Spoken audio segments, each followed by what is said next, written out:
igsoon. Niya na gyud ta sa tuig 2026. Dako kayo tagkalipay mga igsoon.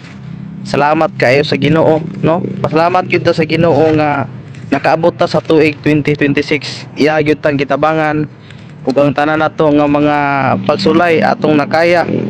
No, ni atong 2025 no do na tay mga pagsulay nga nag-abot sa kinabuhi pero atong nakaya uban sa tabang sa Ginoo. Muna ang akong masulti sa inyong tanan nga mga nagtan-aw ni nga video karon mga igsoon, ato yung pasalamatan ang Ginoo.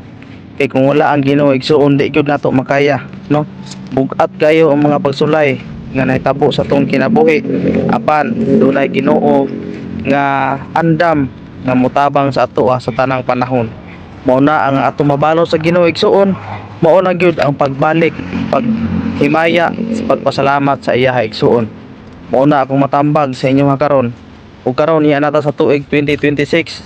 Ato na pod nga sagubangon ang lahi na usab nga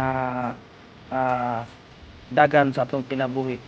Ug hinaot ko igsoon nga atong iuban ang Ginoo sa kanunay sa tanan nato nga mga lakaw, sa tanan nato nga mga desisyon tungod kay ato gyud nga ibalik sa Ginoo ang dungog ug himaya sa tanang panahon.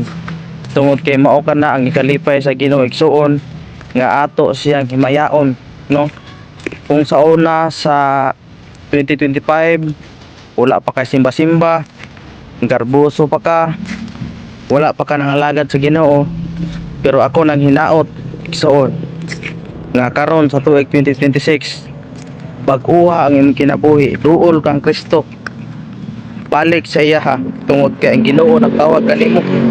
Unay ako igatambag sa matag usa kanato nga ato gyud nga isurrender sa Ginoo atong kinabuhi mintras nga buhi pa ta, kay wala biya gyud pagmahay nga mag-una.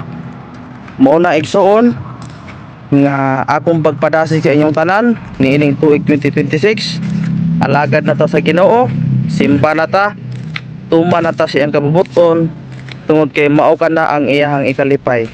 Ana lang igsoon, daghang salamat ug napanalanginan ka ni nga video. Palihog na lang pug share aron nga makita po ni sa uban. Daghang salamat. God bless you and more power.